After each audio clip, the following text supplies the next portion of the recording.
Assalamualaika fa Mustapha gani na zo gunka da hanzari. Assalamualaika fa Rabbana shugaba mai dukkanin dare. Sannun ka madubin zuciya sai dai fa da kai ta kawalwali. Ya Mustapha samun har da dai sahaban nan naka majingina. Ya Mustapha samun har da dai Shak Tijani fa da jiyali. Har Shak Barhama uban yabo shi ma na samai yafiya. Garkabar ne da shauƙin duniya duk cire mun abban Fadima. Sannun ka dalilin duniya mai gida gun Adamu rayuwa. Ni fa kai dai zanwa baituka sarki fa a fadar Rabbana. Sannun ka madafar ko ina ginin Allahu majikira. Sannun ka makullin jannatu sai dai fa da kai aka dai shiga. Ko wazo in har bai da kai ƙarya ce baya shiga kuma. Sannun ka fa angon Aisha da Khadijatu ummul mumini. Sannun ka fa mai kyawun jiki dogo mai mulkin duniya.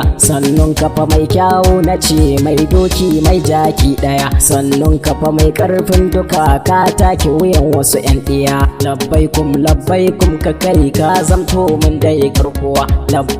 Labbaikum ka kai gatan dai kowace dai uwa. Labbaikum ka kai mai yatsu masu fitar ruwa. Sallama ta gunka nake ta yi dan Abdu abban Kasimu. Sallama ta gunka nake ta yi mai girma abban Fadima. Sallama ta gunka nake ta yi ya mai rahmani ya daya. Assalamualaika Muhammadu mai ceto ranar dai hashar. Assalamualaika fa Ahmadu mai ceton dan wuta lahira. Assalamualaika fa mai isa mai jin kowa kuma ga daga. Ni dai to kai na fuso gwani kowa ya ji fa ya furfuto. Ni dai to kai na fuso na ce dan Allah ka ji ka dai fito. Sannun ka na ce fa Muhammadu mai girma mai kyawun gani. Sannun ka fa mai karfin hali mai sada mutum gun Rabbana. Gane na zo gunka da hanzari fa a kai ni na shafi tafa guri. Dan dai darajar fa Fadima har Ramlat har Hafsat kuma. Barka da zuwa fa cikar gani mai kausar mai zamzam kuma.